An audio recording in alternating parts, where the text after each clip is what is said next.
All right, everyone, welcome to Apex Online Racing. I am Ninja Rider, otherwise known as Curtis Kenyon. With me this afternoon, this evening, this morning, wherever you may be in the world, is Zach Jones, owner of the Zesty Oranges Squad. How you doing, Zach?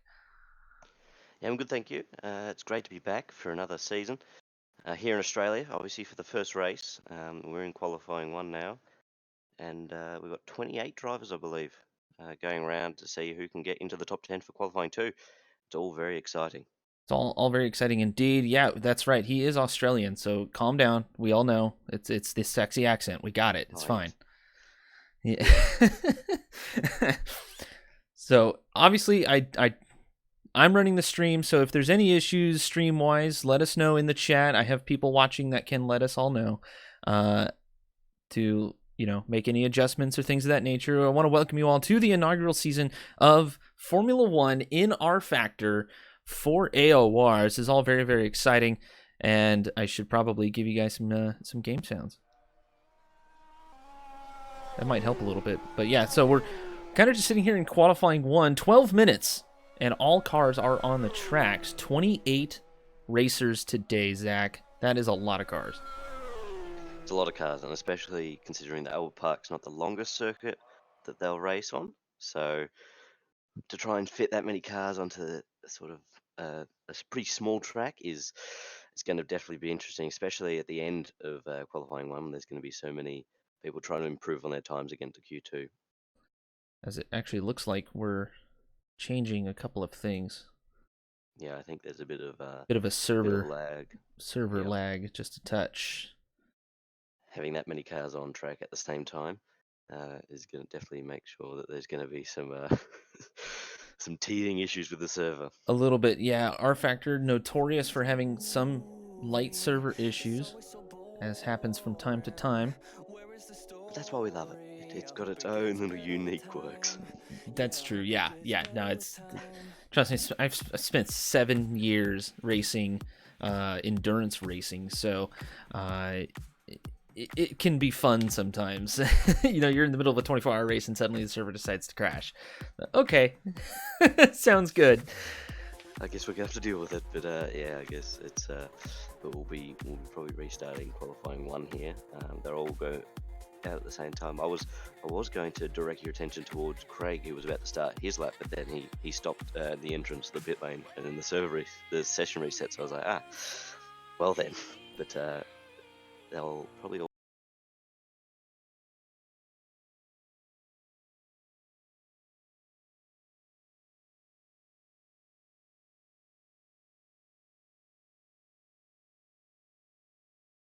Yes, this is the first season of AOR's Formula One RF2 championship. Now, of course, AOR runs all kinds of championships, so be sure to visit the website and see which games, if you'd like to participate. There's all kinds of stuff. ApexOnlineRacing.com can get you onto the main website and the forums from there. The overlays are working. Everything's good. I am streaming this as I'm commentating, so bear with me just a little bit as I try to figure all this stuff out, get the transitions and all that stuff. It's been a little while. Coming from Rocket League, there's all kinds of transitions and things, but once the race is underway, everything should stabilize based off of my previous experience with rFactor. Yep, if you just press tab when you're in game, you've got the little. Apparently, you've got the tags above above the drivers. So Yes. press tab to turn that off. Well, no, I did that on purpose. People know.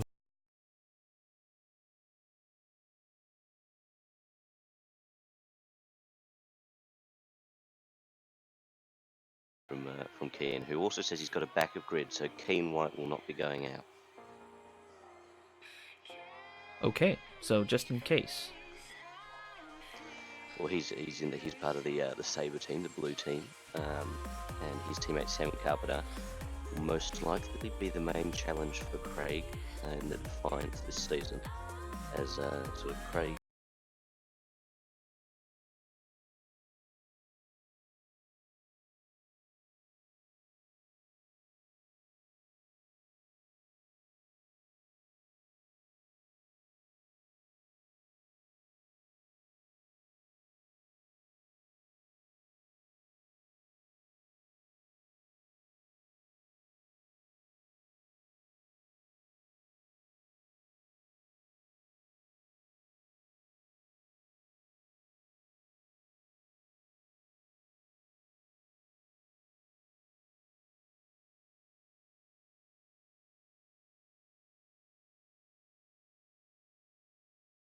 fantastic driver.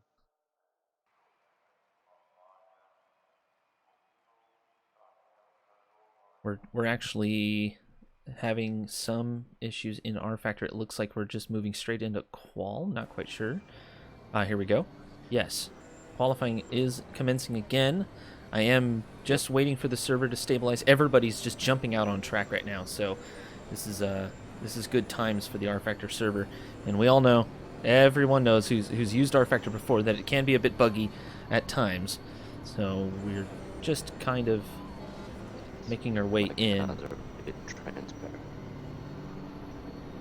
We've got a massive lineup in the pit lane here.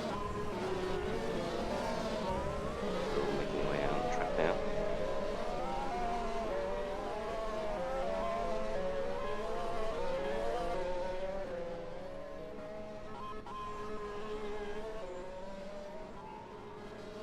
So it looks like, yeah, just about everybody's starting to make their way out. 12 minutes for qualifying.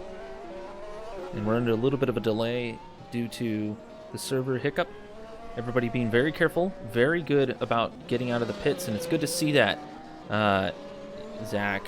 I remember times when everybody would just rush out of the garage and just crash into each other.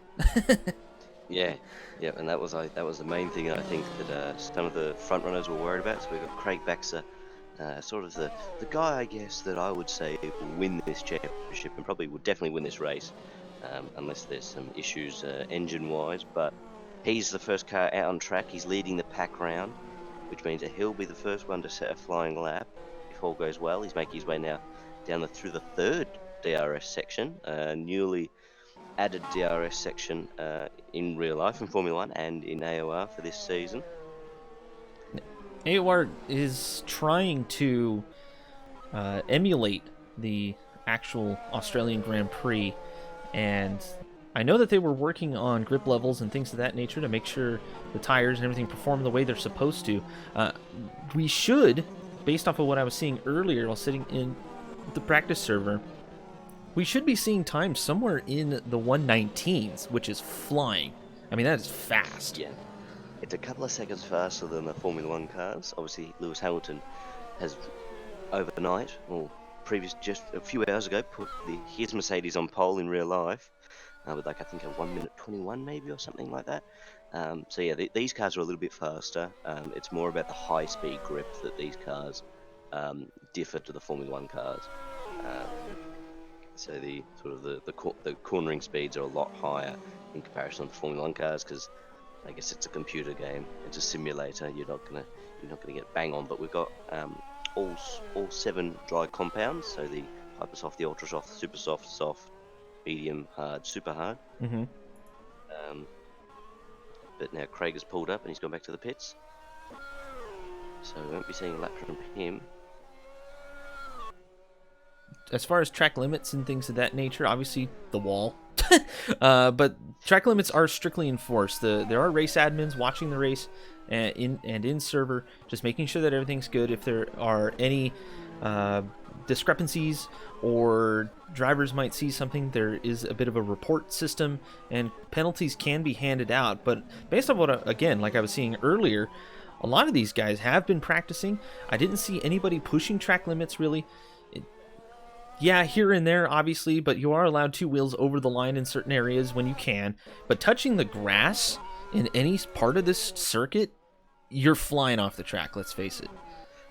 Yeah, so I guess the point where that will, I guess the report system will come in handy, where the drivers will really be going at it, is definitely in their last run in Q2, where the top 10 will be just absolutely going for it. And I guess you've got to try and find some time somewhere to try and get yourself up the grid. So sort of the danger areas is most likely turn 1 and 2, where we've seen Bottas was also pushing it in real life qualifying, and he went too hard and went into the wall. These drivers are the exact same. If they sort of get onto the grass there through turn 1, it can sort of really compromise their run into 2, and they could even end up in the wall if they lose enough grip. You mentioned tires. I had to go back and take a look real quick. There are 3 tire compounds allowed for this race. You get ultra soft, super soft, and regular soft. And if I remember right, you have to use 2 compounds during the race as well, making it a little bit of a challenge. But you got to come in anyways for tires. And the forced use of 2 different compounds sort of adds a little bit of strategy to things. Again, I come from the endurance racing side of things, so using multiple compounds is not unknown to myself and those who maybe run, the 24-hour, 6-hour races and things of that nature, especially depending on track conditions and when you want to push real hard. In a Formula 1 race, though, at least in this particular setup, you have 41 laps to play with. No tire is going to last that long, especially the ones that are available, and with the track temps being fairly high, yeah, it's just not going to last that long anyways. And but I did notice I got a few practice laps in with the ultra softs. You're looking about 7 or 8 laps, and they're real good. After that, you really have to start conserving hard. So the tire model, at least for rFactor 2, has definitely been fixed since I've been racing, at least. Yep. You really have to be sure, you don't push your tires too hard, even on the regular softs. Otherwise, you will have to come in a couple of times to make sure you even finish the race. Well, there we go. We just had a lap there from Craig Baxter, and he puts himself at the top of the charts by 0.02 of a second over Sam Carpenter. Craig had quite a bit of traffic there in the first and second sectors, but he managed to claw it back in the third sector there. So he's coming straight back out again to see if he can improve on that time. That's a 1:21.07 the time. So Not bad. That's on par with Lewis Hamilton's pole time already, and he had some traffic. So the cars will be going upwards in terms of speed. So we're watching Mr. Baxter himself, Craig Baxter, making his way out onto the track, trying to warm up his tires. The nice part about this track in particular is it is fairly tough on tires, especially through a lot of these high-speed corners. 1 and 2 can be a little bit tough, especially coming out of 2. Turn 3, tough on the front tires if you don't get the braking point right. You really have to ease into that corner from basically top speed. I mean, you are flat out coming up on turn 3. Yeah, the speeds and some of the G-forces that we're carrying through here is pretty insane. Like the especially through the fast left right in the second sector heading into the third. Mm-hmm. That there, if you make a mistake, you're going to be in a lot of trouble. And if you have a spin, the tire model in rFactor 2, especially these tires, sort of permit that if you spin, you're going to have to come in straight away for a new set of tires, because the flat spots that you have on your tires will just shake the car to pieces. It's just, yeah, you can't drive with those. Like the feeling that you get through your wheel when you have a flat spot with these tires on this mod, it's not fun at all. So you've got to be straight in to get a new set of tires. But I'd most likely be looking at, I'm going to say maybe a 2-stop race. So that obviously the main drivers, like the people who are in the top 10, they're going to start most likely on the ultra soft tire, as they've done Q2 on the ultra soft tire. So they'll have to start the race on the ultra soft tire. Then they'll most likely will move maybe to a soft or even a super soft. Some people they might have an incident lap 1.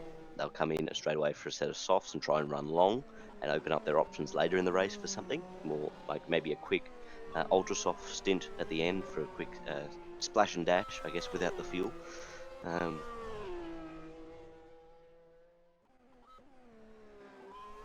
Yeah, no, I mean, that is the one thing about some of this, and I am getting a little bit of server lag. I'm seeing cars jump around a little bit, and I was expecting that. It's going to happen. Unfortunately, I can't really do much about it. I don't have anybody else here in my house, actually, so nobody's using the internet. I know it's not myself, and it's just one of those things you kind of have to contend with in rFactor. When you're racing, it does become a lot smoother, but in spectator mode, you really see the jumps. Chadwick, who we are watching right now, is sitting at the top of the leaderboard with a 121.025. Very, very close to Craig Baxter right now. And really the top 8 extremely close. I mean, you get one corner just slightly wrong, and you'll lose time. Yeah, so obviously the sort of the top three drivers there, Chadwick, Baxter, Carpenter, separated by less than a tenth of a second. That's less than the blink of an eye. That's incredibly close. So they're hovering around the 1 minute 21s at the moment. We're going to see a little bit of evolution in terms of the times that they'll be doing. But you probably think that it'll be sort of those top three sort of contending for pole. You'd think, because some people that are yet to do a lap. Kevin Cox, I know, is certainly a driver that will definitely be up there. He's a very good driver, and I'm not going to be biased, but Dan of Branthome is also a great driver in the Zesty racing car, and hopefully he's up there as well. Um, yeah, we'll sort of see the order will change a little bit. We've still got 2 minutes left in the session, so drivers who will want to have one more lap will be coming out nowish, I would say, Yep.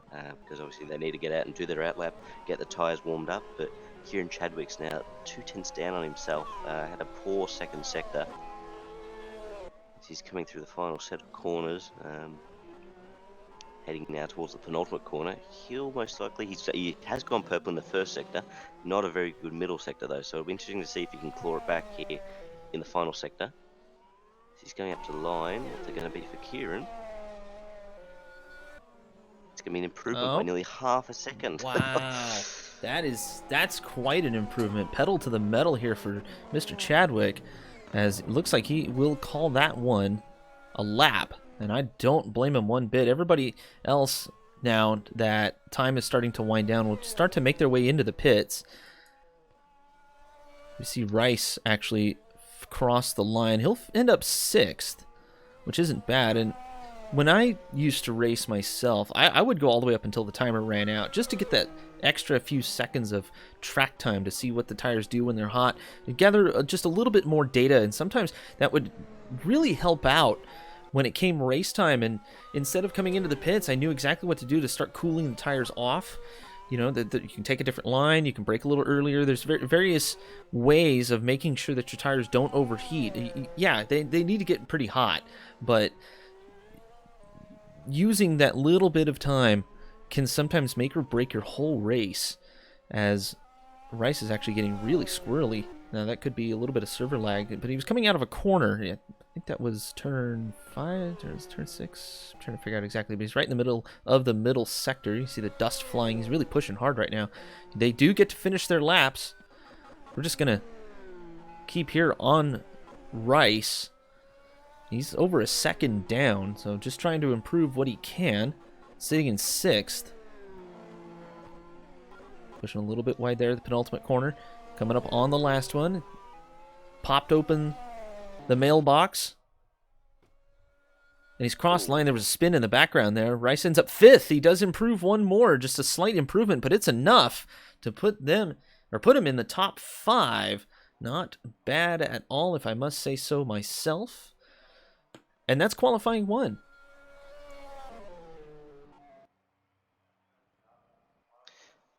Yeah, so that was we've got sort of the top 10. Carpenter ended up putting charts. Chadwick, Baxter, Davidson, who's of course by some pronunciation of these names is not going to be the best. Yili Tase. He's then followed by Evan, who ended up getting pushed back down. It was Scott Davidson putting Callum Roberts in Blue Racing. There's in the Drillers Motorsport car.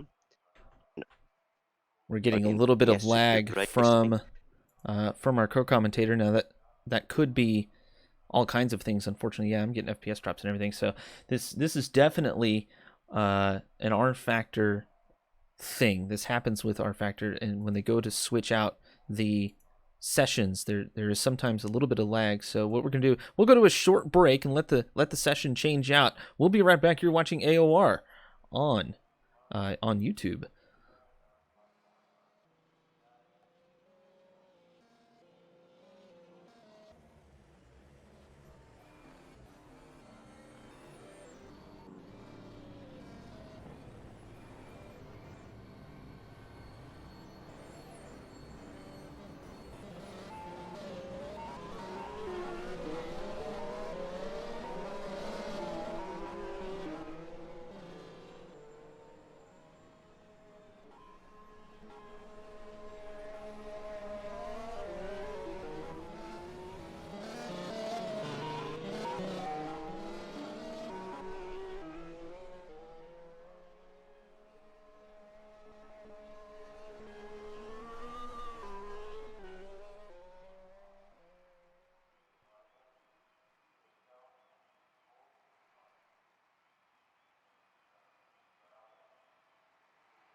Okay, so qualifying 2. It says Q1 on your screen, but it is qual 2.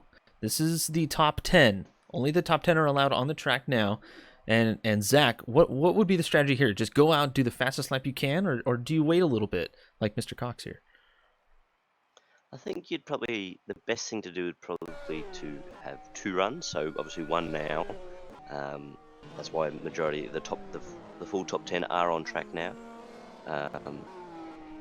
But then you have enough time to do another run at the end, it's just a last-ditch effort to get up the grid. So we've got all 10 drivers are on track right now. They're going to start their first flying laps. We're kind of moving through the order here on cameras. Everybody's starting to get their tires warmed up. Now, I do have it set to where you can see who we're looking at, in case you don't know the liveries. That's all right. Just with the names hovering above. Maybe when we go to race, I'll turn that off. Of course, I am trying to watch the YouTube chat as much as I can to get your suggestions as we go along.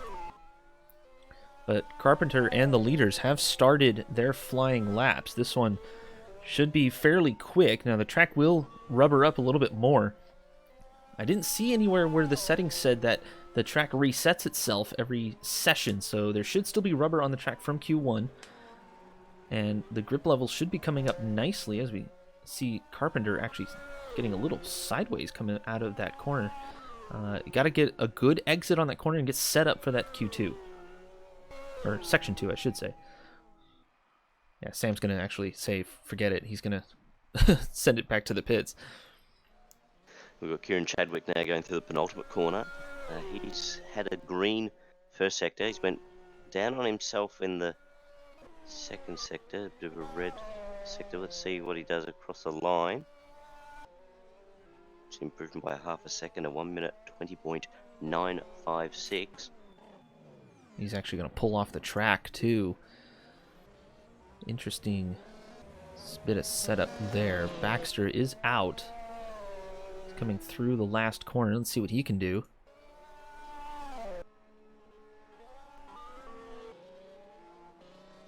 It's all by half a second. Wow.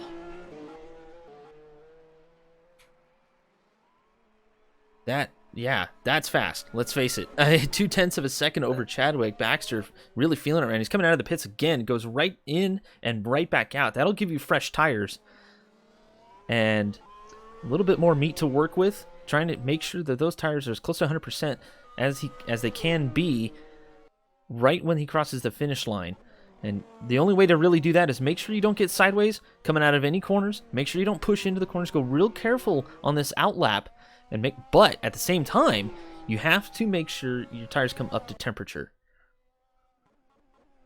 Now, normally it would be best to come out in the last few seconds of qualifying 2, as the track will be at its fastest. But I think Craig's realised that there's going to be 10 cars on track at the end, which is going to be a traffic nightmare. So he's come out now.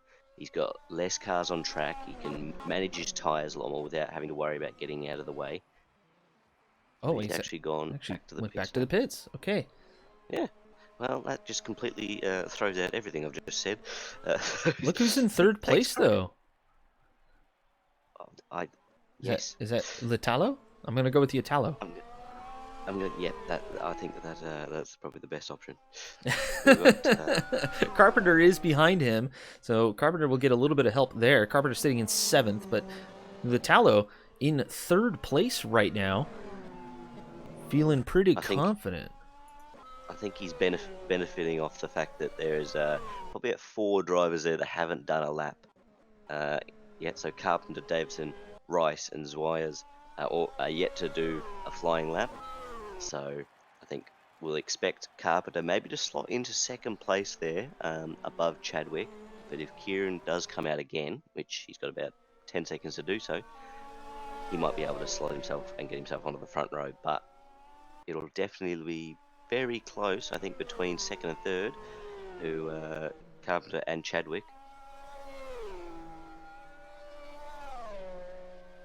So we've got all 10 cars on track. Oh no, Evan Rice has just gone back to the pits after slotting into 3rd place. Ooh. That's a good lap there for Evan Rice. That's a fantastic Just lap indeed. just about 0.3 of a second off his teammate, so that's fairly close. Everybody out on track right now should be watching Litalo slipping down the order in 5th right now. Not able to improve much. And I have a feeling that the top 10 are basically set for now. Chadwick is out. Got Baxter, who is also out, doing his thing. We've got Sam Carpenter, who's in 9th place, definitely looking to improve as he's starting his first flying lap. He's down in turn 4 right now. At the moment, we've got a bit of a Noah's Ark in the top 4. Defined 1-2, KRT 3-4 as Davidson's put a lap in. But Sam Carpenter's gone purple in the first sector. Uh-oh, here we go. Things are about to heat up in the last 15 seconds of qualifying, too. This is the time to really put in a lap.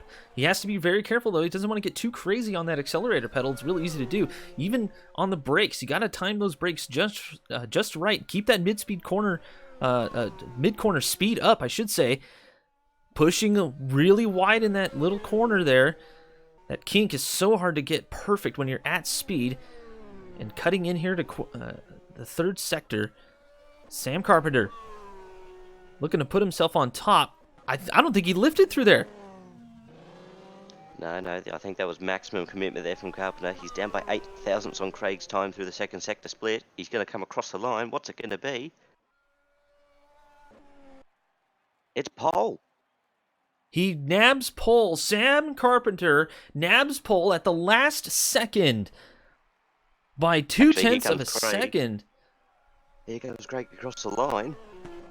He puts it on pole. Craig Baxter steals the pole from Carpenter by 0.03. You can't get closer than that here in Formula One.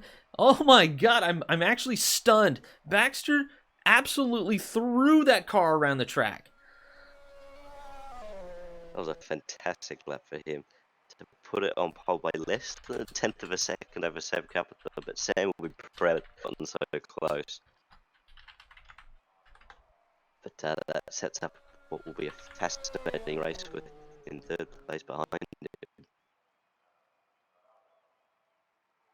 We're just gonna throw it to a quick break while the order is set up and we move into race mode. We'll be right back here on Apex Online Racing.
Tons of action happening on track right now.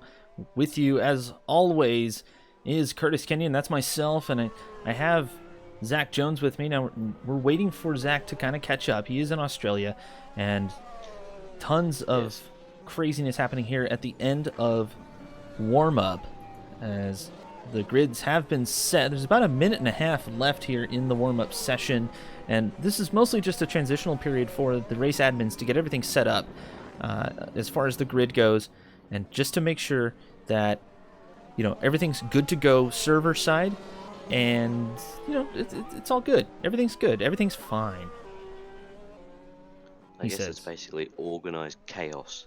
This warm-up session, they all do a lap, go into the pit lane, test the pit box to see that they can get into the pit box and change their tires all fine, nothing's wrong, and then they come out, they do a practice start, because that launch is going to be very important with the run down to turn 1, and all of them, all 28, trying to slot themselves into that first couple of corners there in quick succession, especially turn 3 being infamous through Formula 1 and other sim racing series, has always been a corner that has caused some sort of problem in the race. So we've got to watch out for turn 3. Yeah. It'll probably turn produce 3 something. Turn 3 is extremely high speed, so that is not surprising in the least that turn 3 is a problem. 4 can be an issue as well. I've seen 5 be a bit of an issue because a lot of people take that flat. You don't really want to lift too much coming through turn 5, especially if you get it just right. Gotta love that the warm-up sequences in rFactor are just so much fun. And everybody's coming out of their boxes, coming out of their garages. Everybody just crashes into each other sometimes. This is kind of an rFactor bug a little bit, where people will spawn in their garages and then just crash. But luckily there is a reset. And that's about to happen here in just a second, as I'm just kind of have the camera sitting on Kevin Cox right now. It's a beautiful pink, black, and white car, I have to admit. Yeah, that's the I think that's Godric in the pink car there, the Galaxy car with a Discord sponsorship. Ooh, very good. But Kevin's in the I believe he's in the Vulcan racing car, the red, very red car indeed, with a bit of black on the wings, very reminiscent of the 19 Ferraris, that Vulcan car. So the grids will be set. They're going to go into race mode here in just a second. And the way that rFactor works, for those who don't know, you go into a bit of a UI setup, and you have a couple of seconds to choose your tires, make some final adjustments if you need to, and that's it. You go directly onto the grid for the start of the race. There are a couple of rules regarding the start. And as you can see, rFactor freaks out as it does at times when everything's changed. But yeah, you can see on the board 41 laps. This will be a heck of a race as we watch the drivers get themselves prepared,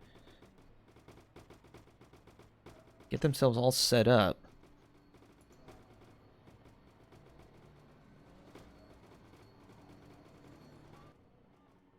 All right, here we go. Drivers are on the grid. And I couldn't tell if that was a missed start, but Baxter coming way out of the lead. Carpenter sitting right behind him. He's going to slot in here for turn 1. The midfield pack should be the place to watch, I think. Yes, so the formation lap here, obviously, they'll be just getting their tyres ready and everything, getting the temperatures right before. Oh, my bad. I'm sorry. Oh, I totally thought that was straight up the start of the race. I forgot these guys would do a... Oh, man. Gotta love that first race jitter, you know what I mean? We're all very eager to get racing. We are, yes. Let's go. Let's go, but we've still got to do a formation lap, and they've got to warm up their tyres. Obviously, I would assume everyone's staying on the opposite soft tyre, just to make sure they've got the maximum grip to get them through on these high fuel loads, especially through turn 5, where, as you said, it can be flat, and especially on high fuel, it can be dangerous. can be a little bit dangerous. Everybody's going to have to tiptoe through probably the first, I would say, 2 laps while everybody gets sorted. You kind of want to not necessarily lose track of the car in front of you, but you do want to get on the racing line as quick as possible, just to be sure that your car's operating properly. If you need to make any sort of adjustments in your driving style to accommodate for the large fuel load, any of that needs to be figured out here in the warm-up lap before the first lap shenanigans go down. But we do have Craig Baxter putting it on pole. You got Sam Carpenter sitting in second, Kieran Chadwick heading up the second row, Evan Rice, Tommy Litalo, who I don't think we expected Tommy in the top 5. He just made a huge splash, nearly grabbing second place, actually. But Zach, drivers are starting to hit the grid. It's just about go time. It's about go time. I'm still experiencing a slight bit of lag. There's a couple of cars starting from the pit lane, so hopefully this lag will clear up once we... That's all right. I am also experiencing a little bit of lag. Again, small problem with rFactor. When things change, the server gets a little bit of a hiccup, and the lights are on.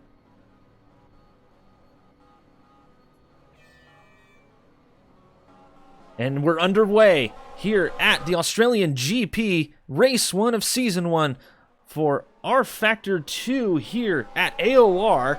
As the car's moving through the first corner, Baxter takes a commanding lead almost immediately.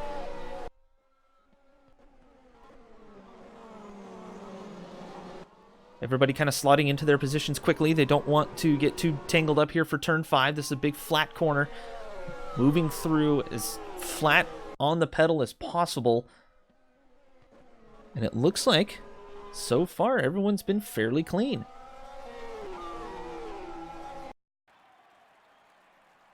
Definitely a shock there. Yeah, they've all gone through pretty much unscathed. A little bit jockeying there towards the backfield as we're watching the 10th place car, Frank Godrecki, got a great start as well. Everybody seems to have slot in, as I've said before. Not too bad there at the top 5. We'll move down the order a little bit. Here comes Edgaras. I'm sorry, is that Gudaitis? Yes. Oh, big spin for Edgaras coming through the second sector. Can't quite see who he tangled up there with. But that was huge, monstrous. There has to be damage to that car, Zach. Gudaitis, and I think Paskovsky was also involved. I think he's also down 27th position. So maybe there might be a little bit of front wing damage, but yeah, it looks like there is for Paskovsky. Yeah. He's off the circuit. Oh, almost hit him again for good measure. So that'll be back to the pits. Maybe he might have to go to sort of maybe a conservative type of strategy, maybe a soft tyre, if possible. Looks like they're already on softs now, both of them. Kind of hard to tell. They're going to keep going. I think that was just a mistake. He's sort of weaving about thinking, hey, you've got to give him back that position. I don't think it's going to happen. First lap shenanigans, there you go, as we move up to the leaders. Baxter opening up a near 1 second lead already. Baxter is on it.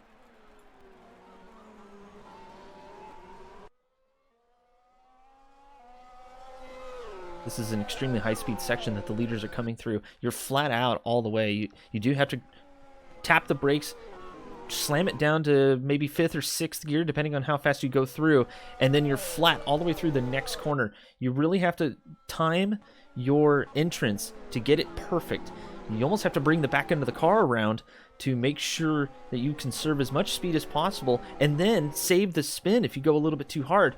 The other crucial corner, one of the most crucial corners on this track, is that penultimate corner. You go all the way down to 2nd gear, then straight up to 4th or 5th, depending on the gearing and how fast you make it through that section. But yeah, you really have to be on your marks for just about all this track. There isn't a lot of room for error. And I was commenting earlier with a friend of mine, saying there isn't a lot of elevation change or any of that nature, but this is actually an extremely technical track. Yeah, the drivers have got to be absolutely on it, absolutely all the time, but it seems as though that Sam Carpenter hasn't been on it. He's dropped behind Kieran Chadwick down to 3rd place. So he's now in a KRT sandwich.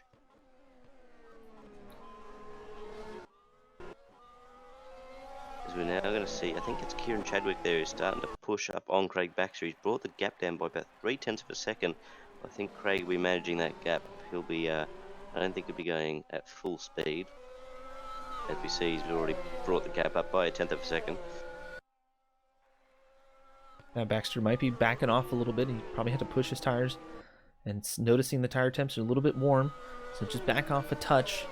Change your entrance to the corners. Make sure that you don't cook those tires too early.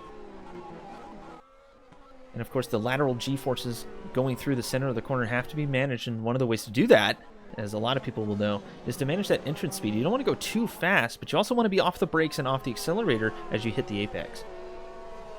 We've actually got Scott Davison down in 11th place there. So there's something that's happened there for Scott Davison in the Defiance car, which was up pretty high on the grid, I think 4th or 5th place, and he's all the way down in 11th, so something has happened there for Scott Davison. That's a little bit odd. He was one of the faster ones in the qualifying. We were trying to keep track of him, but beautiful purple car. That's fantastic. I love it. But for some reason, yeah, he managed to just kind of trickle down the orders. Got his work cut out for him. Lots of time left, of course. We've only done 4 laps in this 41-lap race, so pit strategy can be changed, maybe coming for tires a little bit earlier than he thought, or maybe even make it a 2-stop strategy if he's so much faster on the softs or the ultra softs. It could be an option. There's plenty of options though, Zach. I mean, what would you do in this situation? You would just feel it out and see what happens in front of you? Whoa, a near pass there in front of him. Yeah, that was they're going to be starting to jostle for positions now, trying to get ahead on the pit stop window, but I think we're going to get 3 wide, do we, ahead of us here? That was looking really close there. We're on board, or not on board, we're just watching Ross Woodford. Had a little bit of an issue coming out of that kink, and the setup for that long straight really kind of messed him up, but everybody seems to file behind him nicely. The Sim News car showing lots of promise. Heat up here. Yeah, Ross Woodford in 8th place, all the way to Keane White in 11th. All, I think it's 5 cars. Yeah. Well, there's quite a few there. They're all going to be going for position here. This could get quite hectic now. As they head onto the main straight, I think DRS will be enabled, so... Should be, and it is enabled. See the letterbox opening up there. Ross Woodford who leads the pack of drivers there. So we've got Godric, Davison, White. I think even Jacob Reed's even involved in that battle pack. Oh, I'm going to spin! It's a spin for Woodford coming out of the corner there. He got on the gas a little bit early. I didn't think there was any contact, but losing that front wing is not a good thing for sure. He's going to push wide here. Bounce off the wall again. More contact and damage for Ross Woodford. Yeah, so cracked under the pressure there, having so many cars behind him. He was just wanted to make sure he could get ahead. Just push that little bit more, and it's obviously it's cost him dearly. It's cost him dearly indeed. Anytime he gets up to speed, the front end just losing all of its traction. Touch of a moving chicane. Other drivers will have to be careful to make sure that they don't get collected in whatever happened there. But he's going to try to make his way to the pits as fast as he can. He just has to really brake early. I don't know if you've ever lost a wing like that, Zach, but it's not fun. No, it's definitely not a fun thing, especially when you're going to try and make your way around a street circuit like this. But the battle pack is now continuing with 8th place Scott Davidson and Kean White in hot pursuit. Jacob Reed now up to 10th as well. These guys are going at it. Godric leads the pack in 7th in that beautiful pink car. But Scott Davidson's all over his rear. And they were looking, maybe he might be able to have a move here down to turn 3 with DRS. DRS is on. It did flip up. Made a little bit of ground. He got too much speed coming into the corner. He ended up getting the wiggle on, as I like to call it. And he managed to keep it fairly tidy, actually, through there, and able to recover nicely.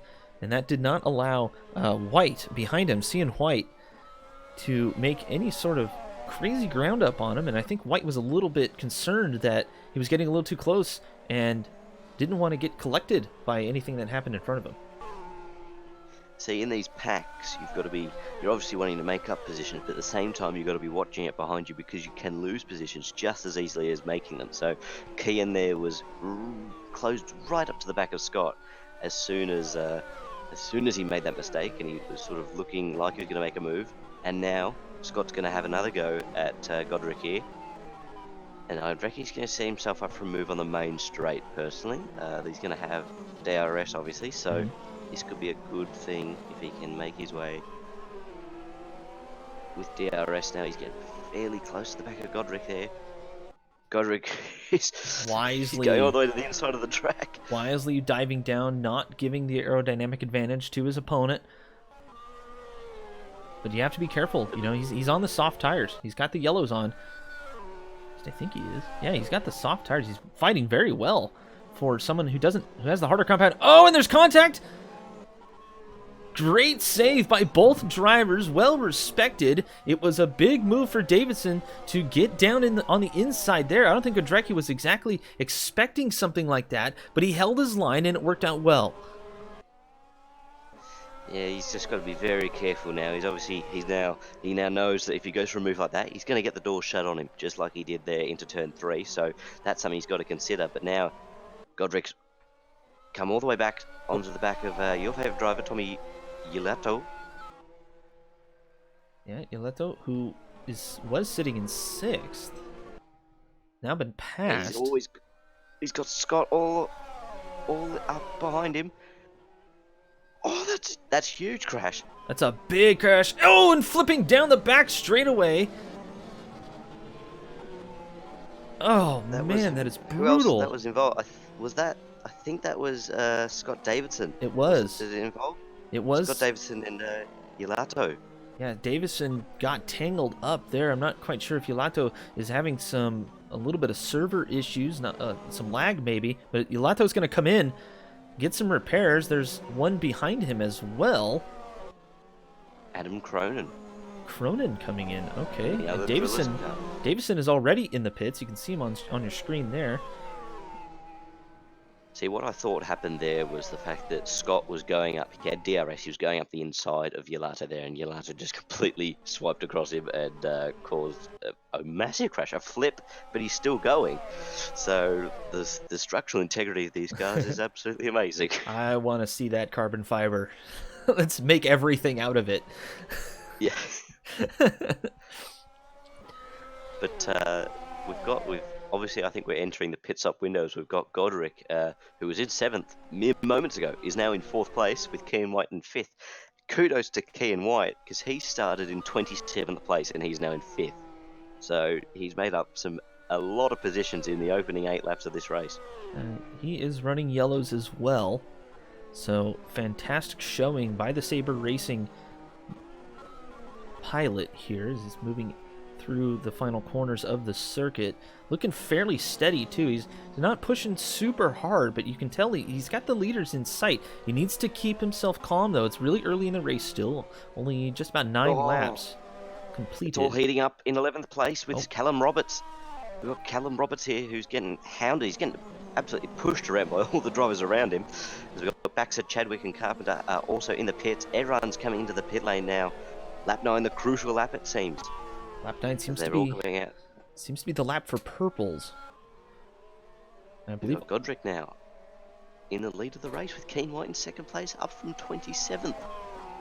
Gotta love a run like that. Now, didn't really see too much at the start of the race from any pack jockeying. I would assume he made up a couple of spots back then. Now, I have to admit a little bit to the stream, our viewers, that I am slightly limited. I can only control the cameras of the top 22. Now he was quite far behind, and you said 28th place, so I couldn't even see exactly where he was. But suddenly, out of nowhere, it seems, just the order's completely shaken up. Actually, we've even got a mistake from Godric up the front because Kian White now leads the race from starting 2nd last. So this is an amazing last to first challenge being made reality here for Kian White. Running the yellows too, so He hasn't come in for a pit stop at all. It'll be interesting to see how long the yellows will last. I had assumed that the ultra softs would last about 6 laps, maybe 7. So the super softs, I assume, would last maybe 10. 10 or 11, give or take. So I think we're sort of in a period of a bit of uncertainty, because I thought that Evan Rice had pit for tyres, but I don't think he has. So he's in third, but he's going to drop down when he does. Actually, no, sorry, my apologies. He has pit. This order has been jostled up completely, because now Evan Rice is ahead of Craig Baxter, Sam Carpenter, and Kieran Chadwick on track. So Evan Rice has jumped the top 3 and is now, ineffectively, once we have a pit stop, he'll be in the lead of the race. The YouTube chat has asked for some onboards. Rightio. We'll give them some onboards. Well, let's give them some onboards. I'm all about giving the people what they want. So here you go. Here comes Albert Park from the view of Evan Rice challenging Noah Chilla for second place. Yeah, this will be. He's got DRS obviously, and we can see that as he's closing up a lot. Oh, under braking. A little bit of contact. Pushes him wide and makes the pass stick. A perfect pass through, coming into sector 3. Now he has to be really careful through here. That was hard racing, but I think it was fair racing. That was fantastic to see. As we're now going to have Chilla, who's going to come into the pit lane. Chilla must have been a little bit rough on his tires as he moves into the pit lane. There you go, 301 kilometers an hour being shown on the steering wheel. As actually, I'm sorry, but we've just missed a massive moment here. Craig Baxter is down in 12th place. Baxter. He's dropped right off from Sam Carpenter. He's coming into the pit lane now. With no wing. Is that a front wing is missing? So something has happened here for Craig Baxter, the person who you'd assume would lead and would win this race, is now down in 18th position.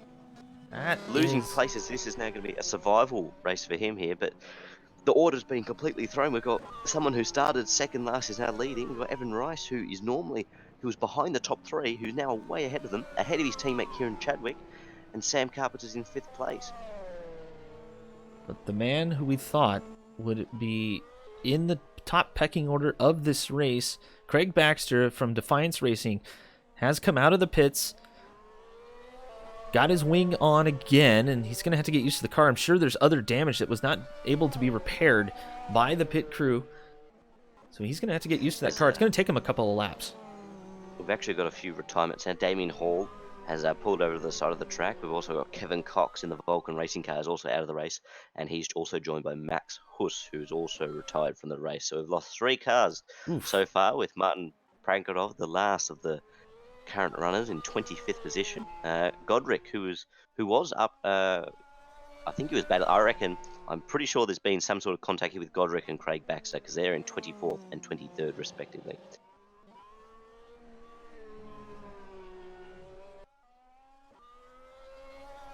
But we're watching White, who is laying down some laps, putting some distance between him and Rice. 4.5 seconds, give or take, right now on lap 12. Not bad. And the track is starting to rubber up, so we should start seeing the lap times fall down a little bit. I was expecting a 124, 126 setup, a lap time, I should say. And the best time that White has been able to put together is a 26.8 so far, but he hasn't stopped yet either. So he's also on the hardest compound offered, which is the soft tire, which is for him. So basically, he's now the longer he runs on these soft tire, the more his strategy opens up to doing different things. So he can do so many different things here and sort of control the race. But now I believe he's coming into the pit lane here on lap 12. Lap 12. That means Rice will take over as leader once he crosses the line. He's got about, just about 6.5 seconds between Rice and I believe that's Chadwick. Yes, it is Chadwick. That's his teammate Chadwick. So normally, looking at the testing times ahead of this race, it was definitely going to be Craig Baxter from Kieran Chadwick, Sam Carpenter, and then I'd say Scott Davidson. None of them are in the top 3. It's a KRT 1-2. Kieran's obviously Kieran and Sam there in second and third, but we've got Evan Rice, who is out of the blue leading the race, with Ken White, who started 27th, is now in fifth outright after his first stop. We've also got Dano Branthome in the Zesty Racing car, the fantastic looking orange machine, in sixth place. I'm sorry. Did you say it was fantastic looking? Oh, it's amazing. Yeah, slight bias. I don't mean to be biased. I don't mean to be biased, but I may own the team. Maybe a little bit. Admittedly, it's a beautiful car. I particularly prefer the orange and blue. That's for sure. But Noah Chill is sitting in seventh place. Quite a bit of distance between everybody right now. Pit stops have kind of shaken things up. If I'm not mistaken, everyone has had a pit stop so far. So, yes, or two if you're Craig Baxter. But we've got a bit of a battle pack here in 9th and 8th place here. Lange is going getting right up behind Jacob Reed here in the IDOS. This could kick off on the main straight here, I think, with DRS enabled. We got this two-car battle is quickly becoming three, actually, as we've got someone's off the track. That's Andrew Smith. Andrew Smith is coming right up behind now. As we've got these two are going to have DRS, and I think poor old Lange's going to be eaten up here.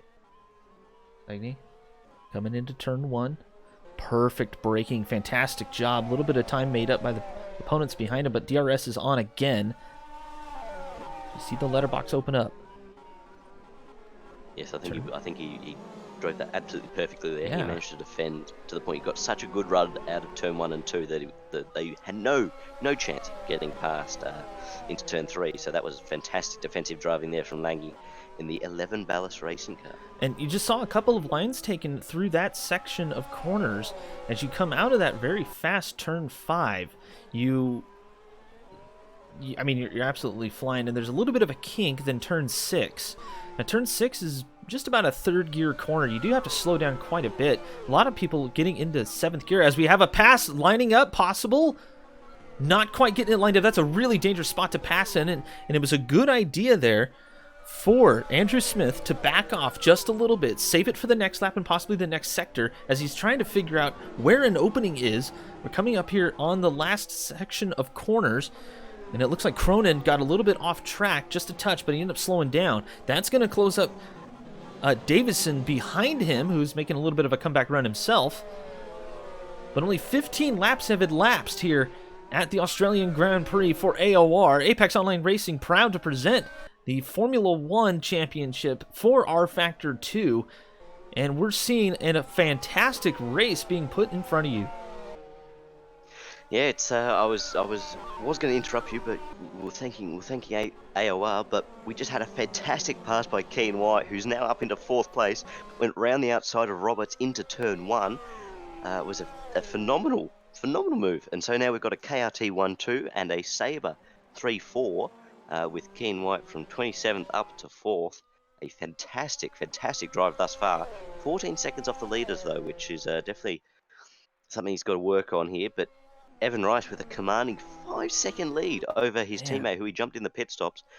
It's completely and utterly beyond me how he has managed to get ahead of both Chadwick and Carpenter in the pit stops. I think he came in a bit earlier than his teammate, so maybe those he might have older tyres, which may prove to be a factor later in the race. The other two may get ahead then, but the fact that he's done this now is incredible. We are expecting at least one more pit stop. Rice, I believe he's on reds.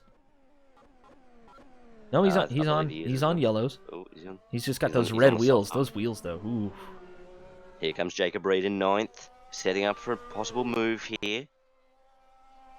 On, I think, Lange. Yep, it is Lange. Lange DRS enabled. Coming Let's see if Jacob Reed can do something. Coming into corner one, he pushed. Ooh, a little bit of a push there for Reed. Got it, man. You have to hit that braking point just perfect. If you don't have a pass set up, there's no real reason to get antsy on the braking point. Just hit it and try to set up for the next one. It really boils down to setting up a pass on one or maybe even 2 corners before, especially when coming down that front stretch. You have to get that last corner properly. Well, I mean, it's just a straight up setup. You have to hit it perfect. or else you will lose time or not make up any time on the person in front of you, even with DRS enabled. Because the person in front of you also has DRS. You gotta make sure, you gotta make sure you set it up properly to get that angle just right and edge up next to the person you're trying to pass. And I have to admit, getting the little bit of practice I got in just to kind of learn the mod, learn the tracks, learn this car, it is a tough car to pass. Yeah, the dirty air that the car spits up makes it very hard. But we've got Carpenter is now in the pits in 4th place. Now to make that 5th. He's going to be passed by a few drivers. That's quite early to come in for a set of tyres. Maybe he went ultra soft, but we'll see as he's now going to come out the pits. Possibly going to be passed by Lange and Yes, he will. Reed. He is indeed. Yep, he's down into 9th place. So Carpenter. Let's see if Reed can here maybe make a move now. He's a bit closer with DRS. See, he's getting increasingly closer. Oh boy. He's not brave enough to try and make a move there. I mean, it was a good idea to back off there, though. He didn't come up behind him, didn't show him a wheel or anything. So just back off. You're applying pressure. You have plenty of time, and he knows it. Lots of patience being shown here by. Let me see. Yeah, we're on Reed. It's amazing to look at the timing tower, and to see the fact that we thought Defiance, who was sort of looking at the testing times before this race, sort of looked just like they were the Mercedes of AOR. Mm-hmm. They're down in 15th and 17th place. Ouch. So it's been a bad day for the Defiance cars. Obviously, Davison was involved in that collision that sent the car over and flipped over a couple of times. Yep. And Baxter was involved in, I believe, an incident with Godric, but we are not 100% sure of that as of yet.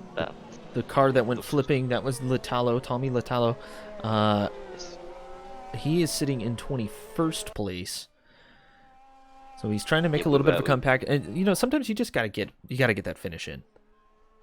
We've got 2 more retirements from last time I checked. We've got Rick Van Dorn has retired from 23rd place, and we've actually, I thought we had another retirement, but Godric is out. Sorry, yes, Godric is out. Mm-hmm.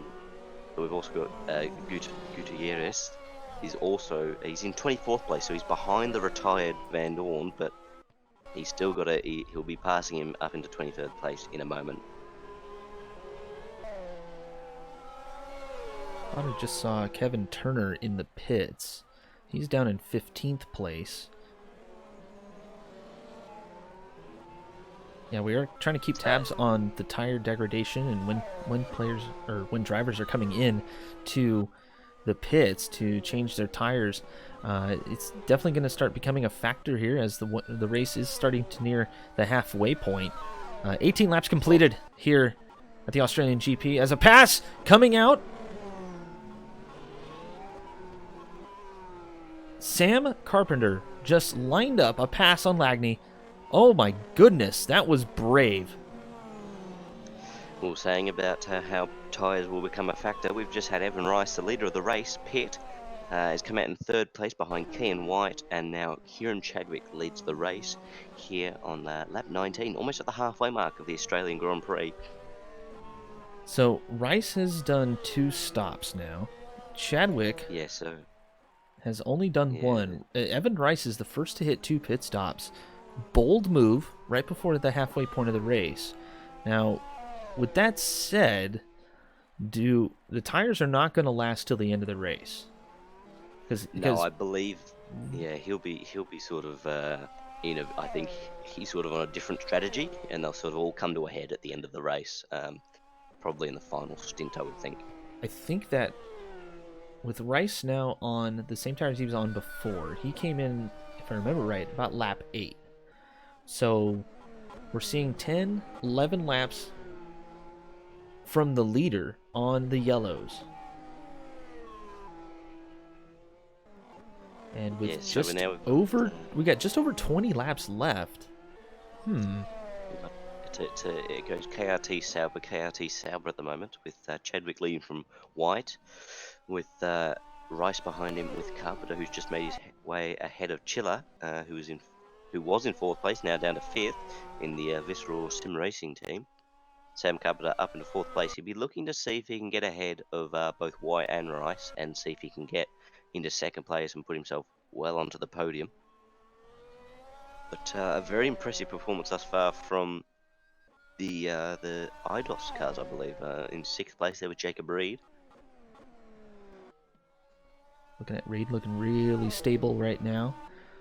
Nobody in front of him, just putting in the laps. He's 31 seconds behind the leader. So right now, in the middle of the race, it's a good idea to just kind of put your head down, make your laps, get some good lap times in. Sitting pretty good in 6th place. So no real reason to rush yourself. Maybe get some mileage out of the tires, get some mileage out of the fuel, and be ready for the end of it when things start to come to a head. And I mean, what would you say? Maybe the last 5 laps? Yeah, I would think the last 5, especially the last 3, sort of 5, we sort of had to get the battles brewing, as we've got Chadwick now coming to the pit lane for another stop. Speaking of battles, Pashkovsky in 7th place in the Wolf Racing vehicle, being challenged by Callum Roberts. Royal Blue Racing coming up here, looking for 7th place. Pressuring well. Just going to interrupt you. We've got a battle for the lead brewing here between White and Rice. Rice on the new tyres, with considering he stopped twice, with White only stopping the once, even though he started on the soft tyres. This is about to all kick off here between these two drivers.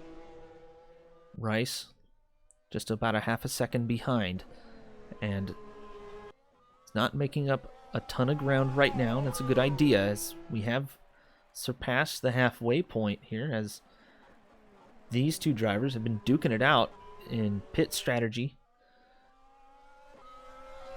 But now White on the older tires could be at risk of losing the lead. He's about to experience 3 doses of DRS against him, with them now in a DRS zone. See if Rice can make a move now. Now he gets increasingly closer, which is now going to set him up for a move. Here we go. Probably on the main straight into turn 1.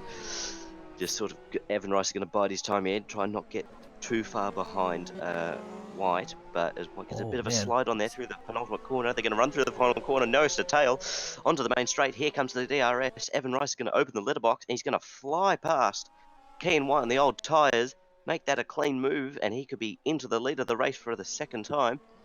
And he does. Evan Rice back up into the lead of the race. Working that fuel mixture, but now DRS active again. It's now White's turn to attack, if he can, if the tires can hold up. Under braking there, going through turn 3. We mentioned that at the beginning of this broadcast, that turn 3 can be one of the most crucial corners here at this track. And Rice is just driving away. He's already a half a second ahead. Almost make that a second.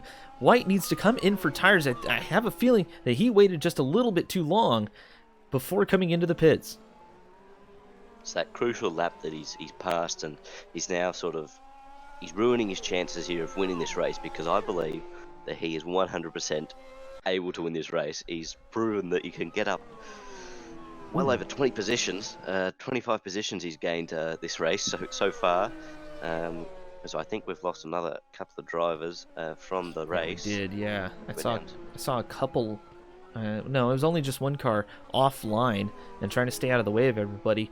And that's greatly appreciated in the sim racing community. You know, when you have a problem, try to stay off the racing line, be as safe as you can, make your way back to the pits, no matter how long it takes. No yellow flags thrown here, as you know, sometimes it's tough, especially if you've lost a wheel. I've seen that before. If you've lost a wing here in Formula One, really tough to keep your car under control, as we saw earlier with a big crash, and a wing went flying. But they managed to make it back to the pits, get repaired, get underway.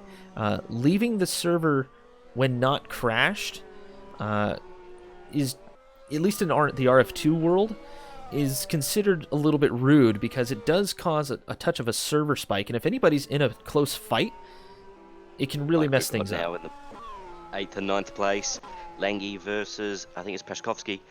They're getting very, very close to the final sector. They're now on the main straight, heading towards turn 1. I believe car ahead. I think that's Chiller is now going to be dragged into this battle as well. So Lagny's going to be a bit of a sandwich here between cars, both attacking and defending at the same time as they head into turn 3.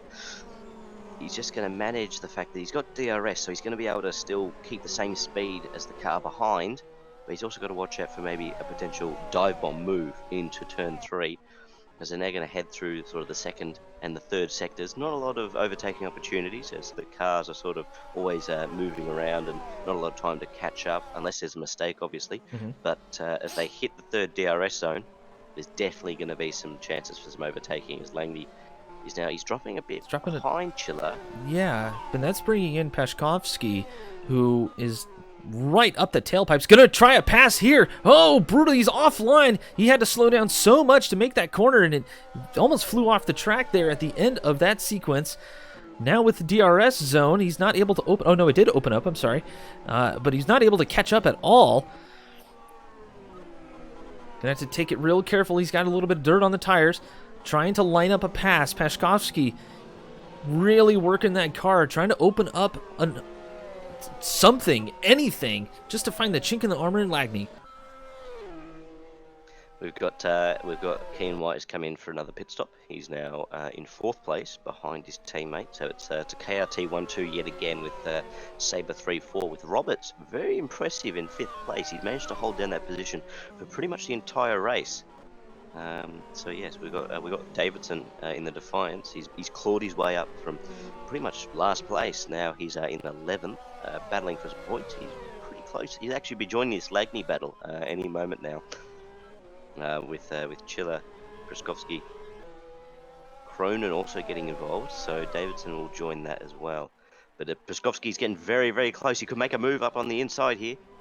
He's trying. On Lagny, no, he decides against it, but he's definitely going to be closer, setting himself up. He wouldn't make a move down here, I wouldn't think. This would be so very, dangerous. very audacious. Oh, he's inside, looking for the move. He actually makes it stick. No, he can't. Too much speed carried by Lagny. A brilliant move by Lagny to give him just enough room to make sure that he can make the corner as well, but still looking is Pashkovsky. This has been an intense battle here for about 3 laps, as Pashkovsky feels like he is so much faster than Lagny, but Lagny holding his own against an advancing white car.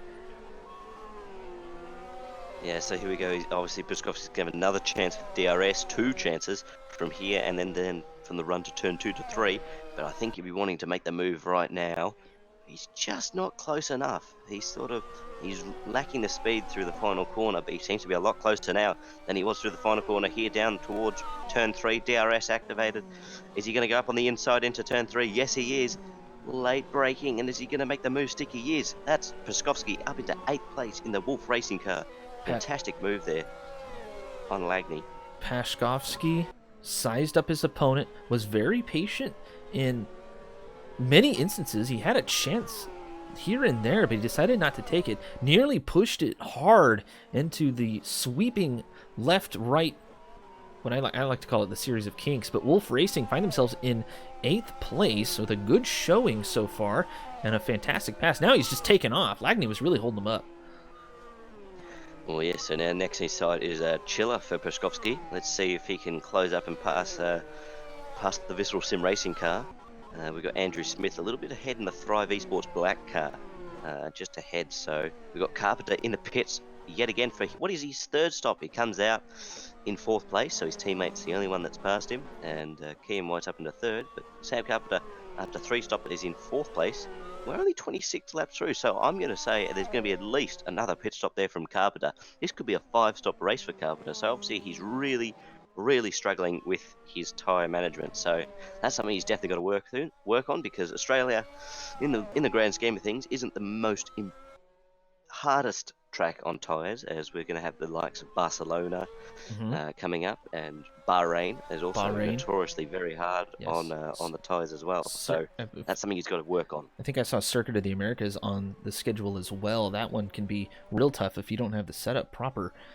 But Carpenter he's been in the pits 3 times, which isn't unheard of, as our leader has actually been in, well, twice technically. He was the first, but Carpenter, I think, is trying to set up a little bit of strategy here to gain some time on the leaders, as he will be on the fresher tires once Rice decides to come on in, as well as Chadwick and his teammate White. They may not be super close, but this battle at the front can turn into something spectacular as we move up on maybe lap 38.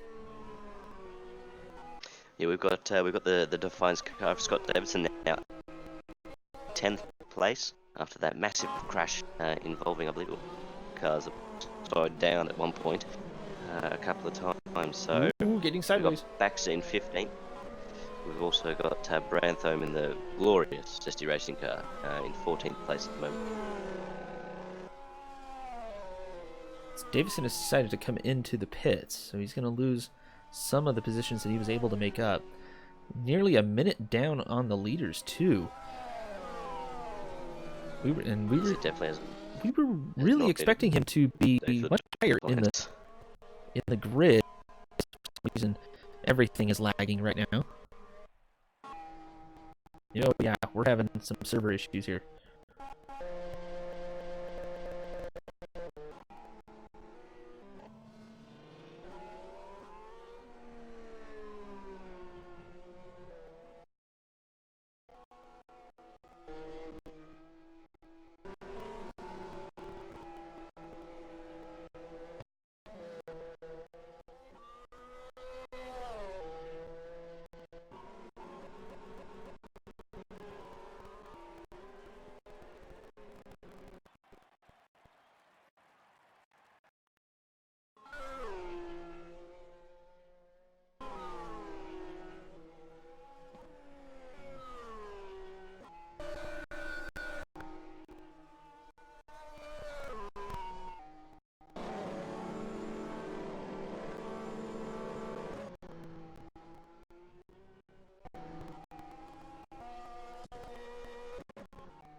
Not quite sure what happened there, but we are back live.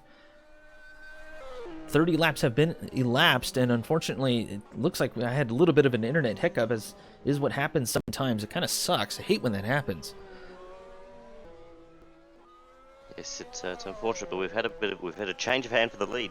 Kieran Chadwick now has passed Evan Rice during our little spell here. We've got Chadwick now ahead of Rice, with White ahead of Carpenter, with Pushkovsky up into 5th place ahead of Chiller and Roberts, with Lagney and Reed and Overhead completing the top 10, with Davidson up into 11th place as well.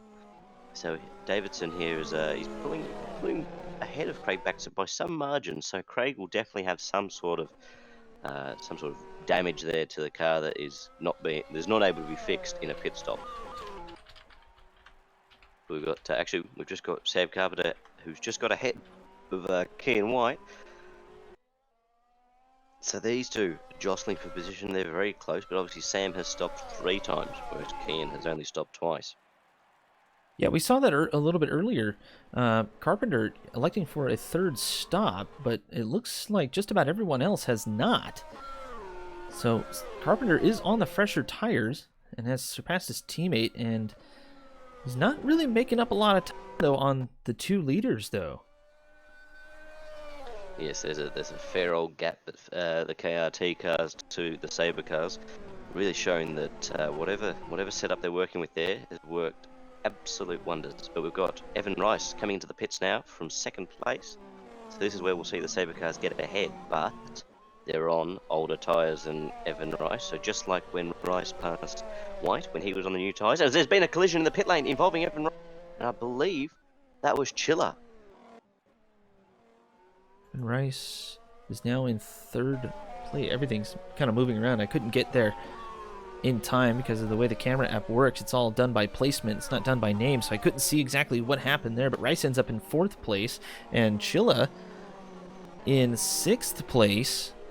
Yeah, I don't believe it was him. I think it was the person in 20th position. But we've got a bit of a battle here for 11th place between Lagney and Smith.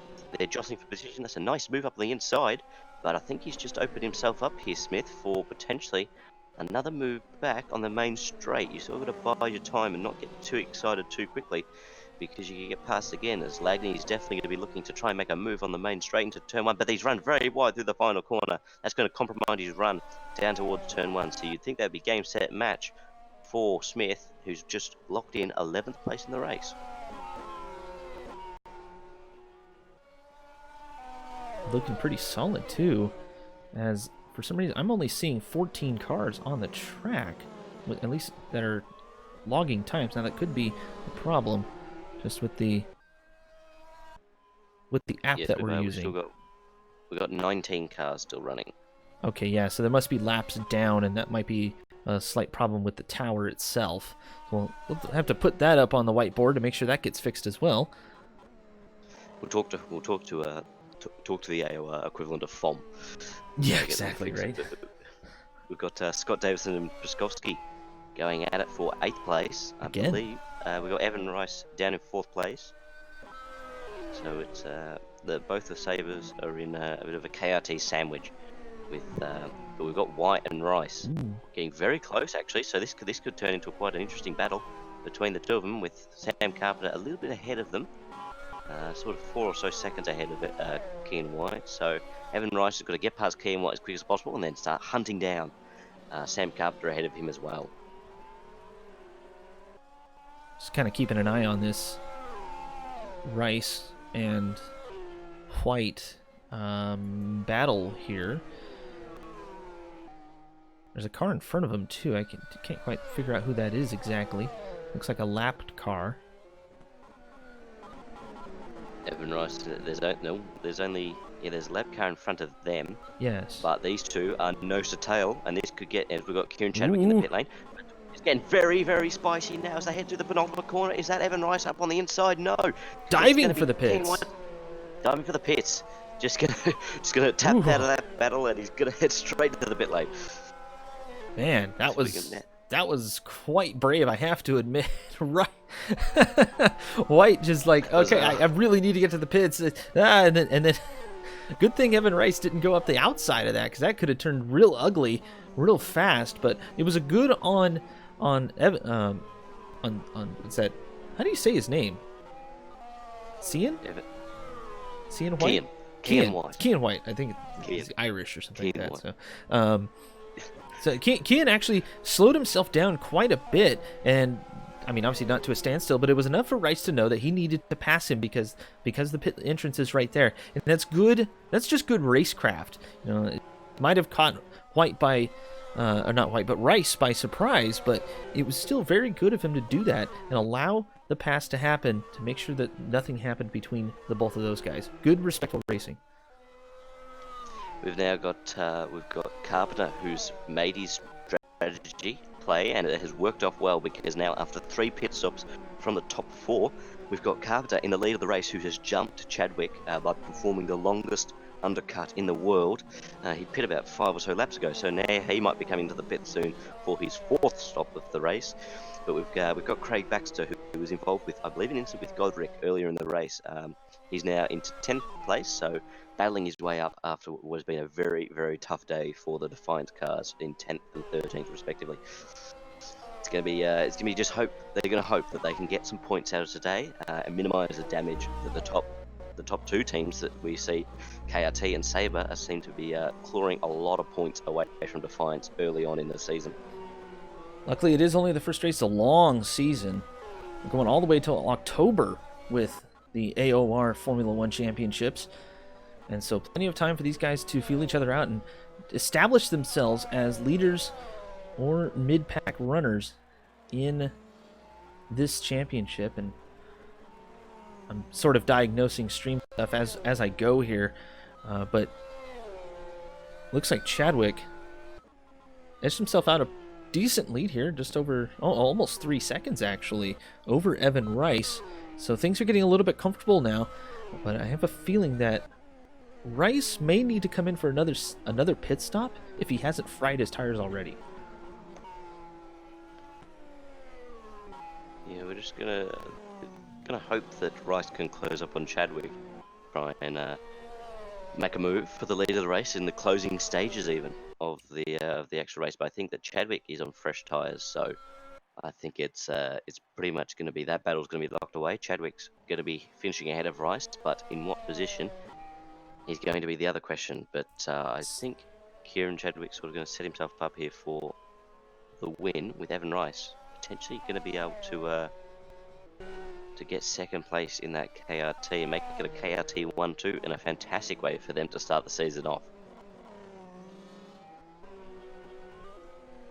Looks like Carpenter's on purple tires. Those are the Ultra Softs. Going for a bold, fast end to the race. So maybe he might be trying to close down on Evan Rice.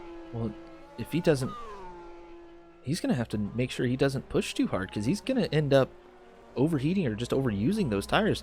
And with, well, what is that, 7 laps to go? Caster math. An amount, 6 or 7. We're in the closing stages. We're going with some. I'll take some for 400, Alex.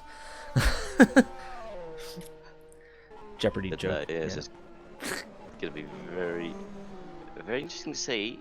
We've got Chadwick is extending the lead of the race. He's up to 3.4 seconds now. So Carpenter's about 6 seconds behind Evan Rice, and he's going to have about 6 laps to close that gap up. So he's going to be having to go a second a lap faster than Rice, obviously barring any mistakes, to catch and pass Evan Rice. So that's a tall order for the Sabre car to try and do that. I know he's quick, but he's not that quick, I don't think, for a second a lap against Evan Rice. The 4-stop strategy, it's definitely interesting. I don't think anyone else has done it, so it's unique, and it seems to be paying off, because at the moment he's on the podium. Just watching the race unfold a little bit, everybody's put some distance between each other, and as we're nearing the closing stages of this race, it's going to be up to Carpenter to make up the 5 seconds or so between him and Rice if he wants that second podium spot. Carpenter's sitting pretty well. White is pretty far back from Carpenter, his teammate, so it might be a good idea. I doubt there's team orders or anything like that, but just kind of hold your own. Make sure that Roberts, who's sitting in 5th place, rounding out the top 5, doesn't catch up to him at all. Now, there's a big gap there. It's something like 17 seconds. So, plenty of time there to just conserve the tires. Make sure that you make it to the end of the race, as we're coming up on, should be just about 2 laps to go. 3 laps to go. Yes, we're getting to the closing stages, but Craig Baxter, if we go on board in 9th place, he is putting in some work now. He's just made a fantastic move around the outside of Lagney into turn 4. So he's on a charge, 4-stop strategy like Carpenter, but obviously he's quite a few positions down. Made up some great ground there. So now he's got about 4 seconds to Smith in front of him in 8th place. And then he's sort of got Chiller as well. So maybe 7th place could be somewhere that Craig Baxter could sort of aim to get up to. Obviously there's most likely some damage to the car that's hindering his performance, but he has the raw speed. He is one of the best, and so that's why he is able to just dice through cars so easily. And so he's going to look at the cars ahead of him, but we've actually got, I think he's got a car coming up behind him who's going to be making a move. Onlin. Brandon. Yeah. Onlin just comes up on the inside with DRS, showing the effectiveness, and just passes him. We've got a front wing there Oops. on the exit of turn 2.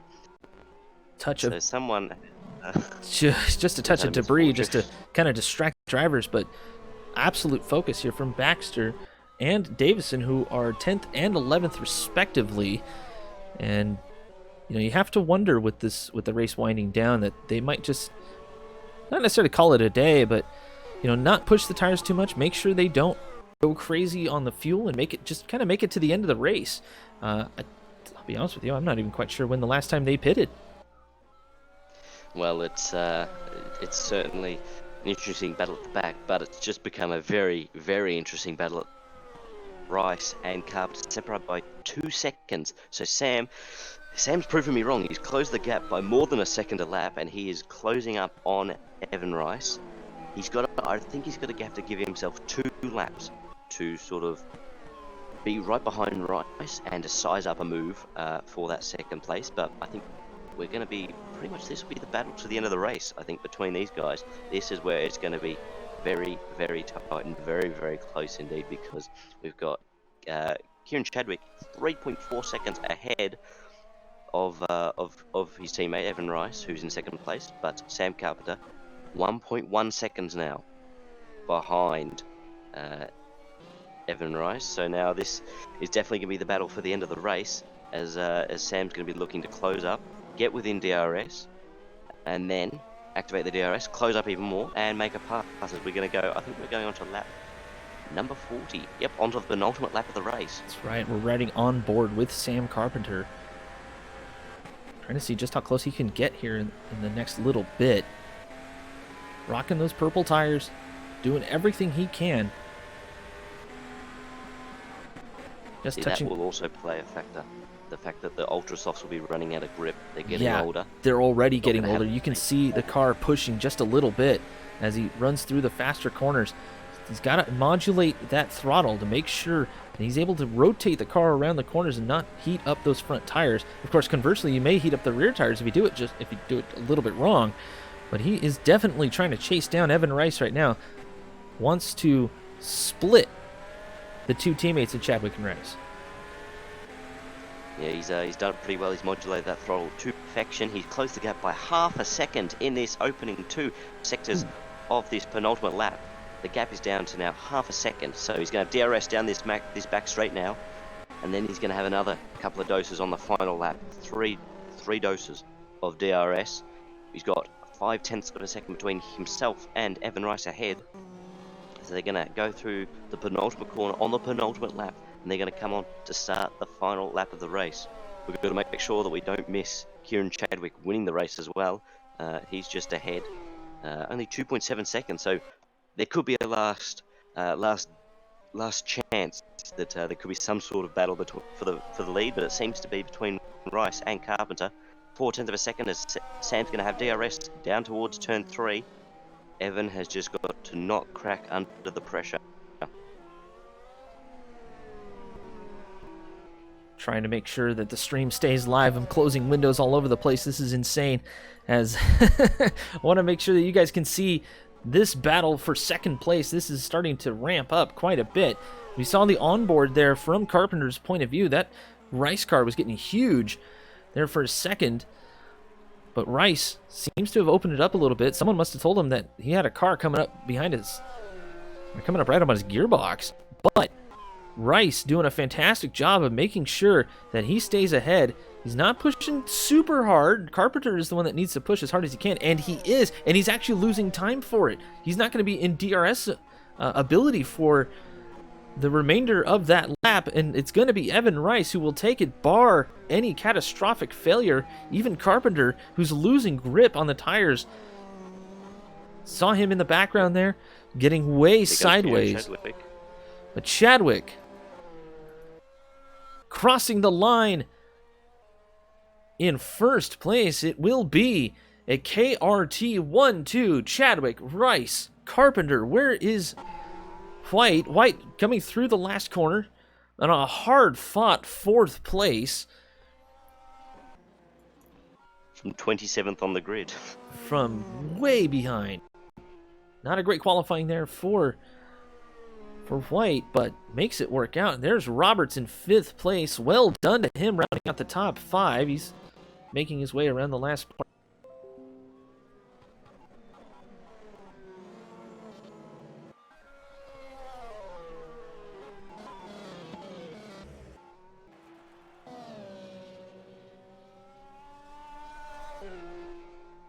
And it looks like we are live again. My PC just could not handle the hype.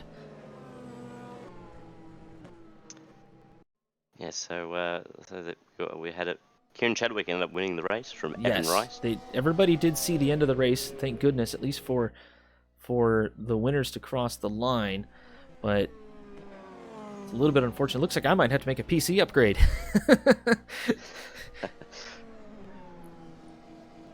Callum Roberts in 5th place, a great result for Royal Blue Racing, followed by David Pruskowski in 6th place in the Wolf Racing. Noah Chiller in the Visceral Sim Racing in 7th place, followed by Brandon Othen in the S2 Racing in 8th place. Scott Davidson ended up finishing in 9th in the Defiance, and his teammate Craig Baxter was in 10th place. Very, very hard day. Tough day at the office for the Defiance team.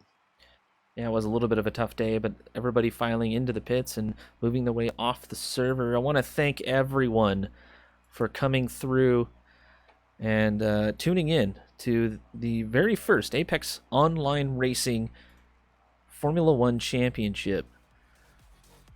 It's been an honor to sit here with you, Zach.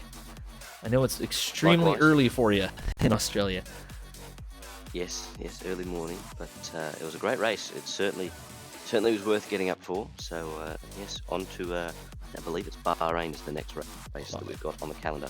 Yes, Bahrain is next as we move on. I believe that's in 2 weeks' time. Look for the announcements on apexonlineracing.com. Check out the forums. Check all that stuff out. Join the Discord. Do all the things that, everybody is supposed to do while tuning in to the AOR YouTube channel. I want to thank Zach for stopping on by and joining me in the commentary booth. I know it was a little bit of a rough stream, a little bit of a rough transition from Rocket League for me to rFactor, but it looks like I definitely need a PC upgrade because things are getting very heated over here if I'm going to be streaming this. But I'm hoping that next time we'll have a little bit more help and we'll be able to bring you a much better quality stream from, well, let's just say there's some things in the pipeline that I'm working on because this was way too much fun.